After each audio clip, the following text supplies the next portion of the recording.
In this video, I'm going to show you how you can grow your fashion brand without spending a dollar on advertising. I'm Tyler Nelbach, the founder of SEO Align. I've helped dozens of fashion brands improve their organic traffic and revenue, including several multi-million-dollar brands. I'll be walking you through 4 steps on how you can improve your organic traffic so that you don't have to rely so heavily on advertising. This video will help you bring in more traffic, diversify your traffic sources, and become more profitable. And at the end of this video, I'll show you how you can download my fashion SEO checklist to rank for your most important keywords. So please like this video to show me you're excited, and let's dive in. Step number 1 is to understand your high value keywords. So there's 2 really good ways to do this. One, if you're running Google Ads, you can look at your Google Ads data and the search terms to figure out what keywords are performing really well for you with Google Ads. And the reason why that's really helpful is you can take those keywords and identify the most valuable keywords based on which ones are converting the best, which ones are bringing in good traffic, and you can optimize your website for those keywords so that you show up organically for those keywords too. So I'm just going to hop over to Google Ads here, and this is just kind of a dummy account here, but just to show you how to do this, once you're in Google Ads, you can go to Insights and Reports, and you can click Search Terms here. And what you'll see is you'll see all the different search terms that your ads are showing up for. And if you scroll, you can see the data associated with that keyword. And so it's really kind of cool because you can see the impressions, the clicks, the conversion rate, the number of conversions. And you can really just analyze this data to determine what are some really high value keywords for you to go after. So I would recommend downloading this keyword list and going through and really just assessing based on conversions and based on costs, what are the really important keywords that you're showing up for with advertisements that would be really, really beneficial for you to show up organically as well. So really important thing to think about, because this is real data that you're looking at. You're looking at real keywords that are bringing in this traffic and are converting. And if you can use that data to your advantage before you even get started with SEO, you're going to make sure you're targeting keywords that are going to be highly valuable for your brand. And the second way to identify your high value keywords is by using a tool like SEMrush. So this is a paid tool, but it's super, super effective in being able to identify keywords before you actually implement an SEO strategy. So I'm just using an example brand here. It's just this Asket.com. They've got a bunch of fashion stuff. They've got denim clothes, denim jackets, all that kind of stuff. And so what I'm going to do is, if you pretend like this is your brand, you would search your brand, you would look at the root domain, and you're going to look at keywords that you're already showing up for. And for example, what I'm going to do here is I'm going to click on this number here. So this is estimated organic traffic per month based on the keywords that this website is ranking for. And I'm going to open this up because what we can do is we can look at every single keyword that we're ranking for. And this is why this is super impactful, because what you want to look at is you want to look at keywords where you're not currently number 1, but you're somewhere in the ballpark, you're somewhere close. Because what that's going to do is it's going to allow you to take a keyword that's maybe in position 5 and work on it to bring it to position 1, rather than going after a keyword where you're nowhere to be found in Google. It is so much harder to rank for a keyword where you're not even in the top 100. So what you want to do is filter this list. I'm just going to say we want to see keywords where we're currently in position 2 through 15. And you can see we have 2,700 keywords.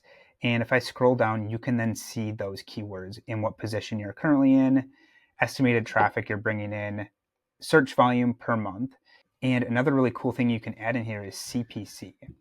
And so this is cost per click. This is how much people are spending per click with Google Ads. The reason this is important is because the higher amount people are spending per click in Google, the more valuable that keyword is going to be. People wouldn't spend a lot of money per click on a keyword if it wasn't valuable. So what we can do then, now that we have this filtered for position 2 through 15, we can export this list and work with it within Google Sheets, which I really like to do that. But staying within this platform now, we can sort this by CPC.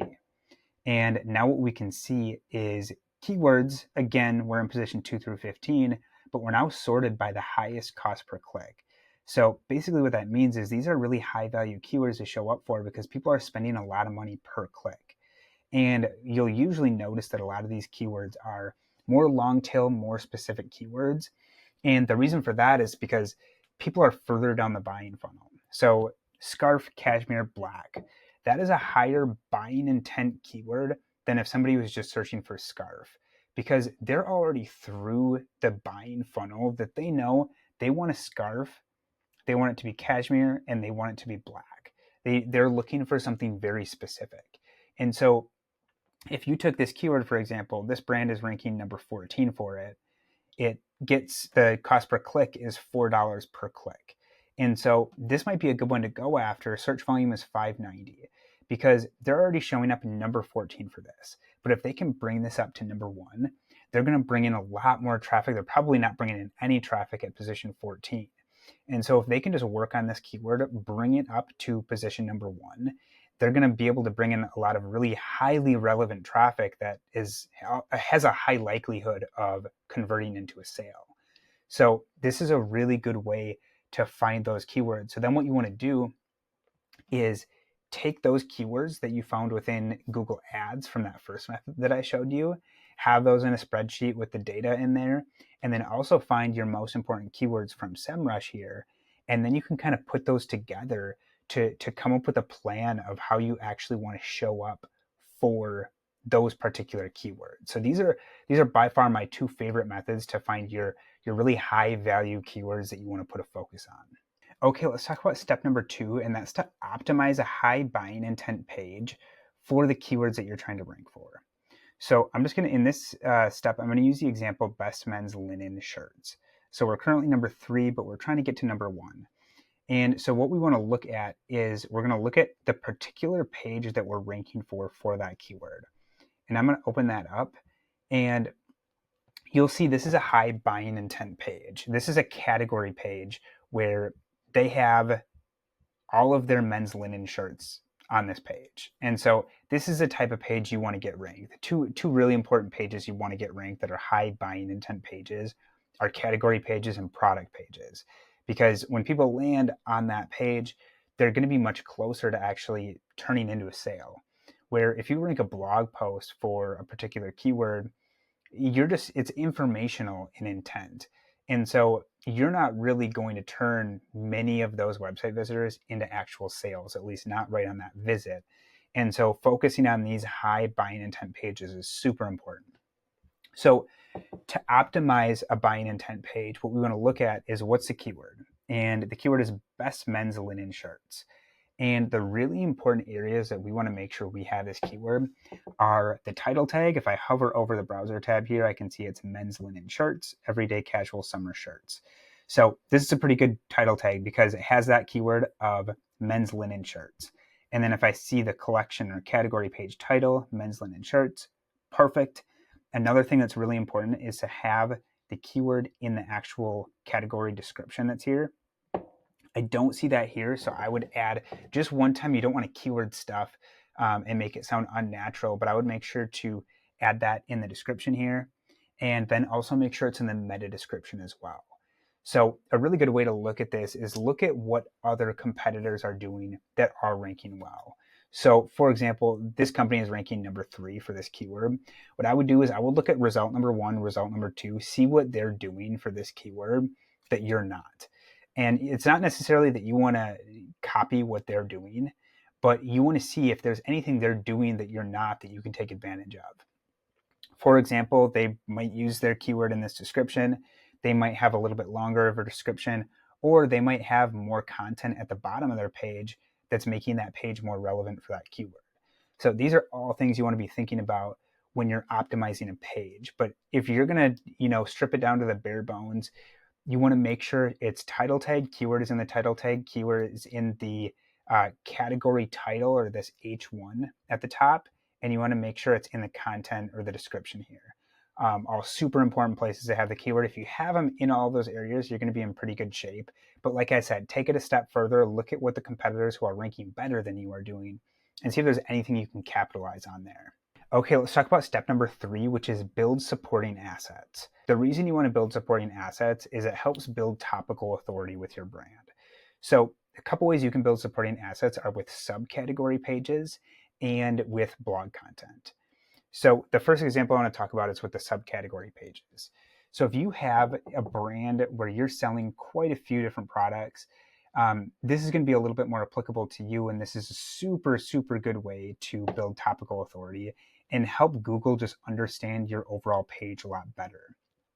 So in this example, I was trying to rank for men's linen shirts. One thing that we could do is we could have subcategory pages within that. And what I mean by that is you would be looking at how can you categorize these in a way where you could break it down even further than just men's linen shirts. This is a brand where it might not be the best example because they only have 6 different products. But if you're a brand where you have like 100 products that fall into this category, there's probably other ways that you could be more specific in breaking it down. For example, you could have subcategory pages for color. So you could have men's black linen shirts or men's beige linen shirts. That's a good way to have a subcategory page where it's actually kind of acts as a supporting asset. And it kind of shows Google that you have all of these different category pages around linen shirts. There are subcategories that are linking to this main men's linen shirts page. And it's going to help build that topical authority. And this is going to help your rankings overall. So that's just one way to do it. You could get a little bit more specific with the type of shirt it is. For example, you could do men's tall linen shirts if you had linen shirts that were for tall men, for example. So that's just another example. Having those subcategory pages is a really effective way. If you have enough products where it makes sense, that's a really good route to go. The second way is with blog content. So if you're looking at men's linen shirts, a really good way to find blog content that you could write as supporting assets is to just look in Google. And really the idea of the blog content is you want to be figuring out what people are looking for, what types of questions they're asking for about these shirts, so that you can write content about it. And then you can link back to your main category page, which is this page. And really what's happening there is you're bringing in relevant traffic for the questions that people are asking. You're internally linking to this page, which again helps build that overall topical authority. So to find blog content ideas, there's a bunch of different ways you can do it. You can look in SEMrush. You can enter in just base keywords and try to find keyword ideas from there. You could use ChatGPT for help. Another one you can do is I'll just copy this and put this into Google. And if I scroll down, you'll usually see different signs of things you could build content around. So for example, if you see a people also ask section, you can just look at these questions and figure out, like, these are real questions people are asking in Google. That's why they have them here. And so if you write content around these questions, you're going to build topical authority, and you might even show up in the people also ask section. So which company makes the best linen shirts? You could have a listicle of companies with the best linen shirts and have your company at the top. Why should men wear linen shirts? You could do a post on that, the benefits of wearing linen shirts. Is a linen shirt worth it? You could have a post about why it is worth it. Should linen shirts be tight or loose? That's another good one. You could talk about how they're supposed to fit, or maybe why certain situations why you'd want them tight, or certain situations where you'd want them loose. These are all really good ideas, and it's kind of cool because as you click on them, it expands more ideas. And you just constantly get this never-ending cycle of content ideas. And like I said, you write that content, you internally link to your category page. That builds topical authority, which is super helpful. It's a good asset to have on your site. And you might also show up in the people also ask section with your article to bring in more relevant traffic for people that are pretty close to actually turning into a customer. So really good way to find content ideas. I would recommend this over using a tool like SEMrush or even using ChatGPT, because it's kind of using hypothetical data there where this is showing you, Google's telling you right here, this is what people are searching. People are also asking this about linen shirts. So definitely use this to your advantage, because it's a really helpful place to find good content ideas. And step number 4 is to build authority.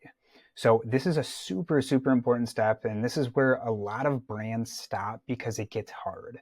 So this is kind of the lesser known side of SEO, is you absolutely have to build authority to your site in order to show up for any sort of competitive keywords. And what I mean by that is you need to get other relevant bloggers, other relevant publications in the fashion industry to link to your website. And the reason that's important is that essentially acts as a vote within Google that your website should be ranking. And the more of those you get from higher quality websites, from relevant websites, the higher you're going to rank for keywords.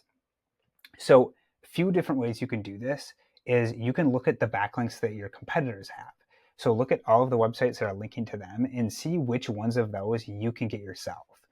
So we'll just use this brand for an example again, and we can scroll down and look at their competitors based on similar keywords that these other brands are ranking for. And if I look at Sunspell, I'll click on their website. And I know this is a pretty strong competitor because they're ranking for a ton of the same keywords. And if I want to look at their backlinks to see what websites are linking to them that are not linking to us, we can actually click on this backlink section. And we'll just want to filter this to show only active backlinks. We want to see only follow backlinks. And we only want to see one link per domain. And what you can do then is you can either just look through this list or you can export this entire list. We have 6,398 domains here. So you can look through this list and just try to figure out how did they get these links and how can we replicate it? Because especially if it's a competitor that's outperforming you in Google, it's almost always going to be because they have a better link profile. They have more websites linking to them and they have better websites linking to them. And so you need to figure out how you can get some of those links to close that gap so that there's not such a big gap that it's causing them to outrank you for all the important keywords. So I would recommend going to all these and trying to figure out how you can get a similar link. And so you see links like New York Times, The Guardian. Those are really, really good links to get. And one of the methods that you could use to get some of these similar links is using a platform called Quoted. I've been able to get my clients featured on some amazing publications using this platform. One client I got featured on National Geographic. I had another client featured on Homes and Gardens. We got Forbes, just a bunch of really good publications. And really how it works is journalists from those publications are writing an article. And what they do is they put out a pitch basically that they are looking for experts that they want to include in their article. And what you'll look for is because this is a platform that covers all sorts of topics. So what you're going to be looking for are pitches that come in related to the fashion industry. And you'll see the article that they're writing and the questions that they have. And then what you can do is you can send in your quote, basically pitch your opinion, your thoughts on the questions that they have. And they'll look through all of the pitches that they get and they'll pick out their favorite ones to include in their article. And it's really kind of cool because you can see how many people are pitching those requests. You can see the publication, you can see all that information so that you can actually go after opportunities that maybe they've only received 2 different pitches for quotes, and you can go after that one because it's a lot less competitive. So like I said, I've been able to get some amazing backlinks that have passed a lot of authority through to my clients' websites with this platform specifically. And the last one I wanted to talk about, the last way to build authority, is to just look at what are your dream 10 to 20 websites that would be the most impactful. Like what would you just, from a marketing perspective, what would you absolutely dream to be published on as far as publications in the fashion industry? And write those down. And then what you can do is find journalists that write for those publications and then just try to start building relationships with them. So I would write down like 5 to 10 journalists from each of those publications and just try to build relationships with them. You can connect with them on LinkedIn, give them a compliment on their recent article, and just slowly build that relationship because they're going to write more content and they're going to need help with that content because they need authority within their articles. They can't just be spewing out opinions in their articles. They need to have experts that are actually included in their articles. And if you're, talking to them and you've built a relationship with them, they're going to look to you as an expert to be included within their article. So definitely would recommend going those routes for building authority because they're super effective and you can get some amazing websites to link to you this way. And like I said, building this authority, this is one of the most important ranking factors. So don't stop when you make it to this point because this is where most fashion brands stop. And if you can keep pushing, if you can build authority, you're going to see your rankings, your traffic, your revenue really improve when you start building authority like this. If you want to grow your traffic and revenue for your fashion brand, but you don't want to spend a fortune on advertising, then make sure to follow every step in this video. To make this even easier, I put together a fashion SEO checklist that you can follow to rank for your most important keywords to bring in super relevant and high quality traffic. I'll leave a link in the description where you can grab that checklist for free. If you got value out of this, please like this video and subscribe for more fashion SEO videos just like this one. Thank you so much for watching, and I'll see you in the next one.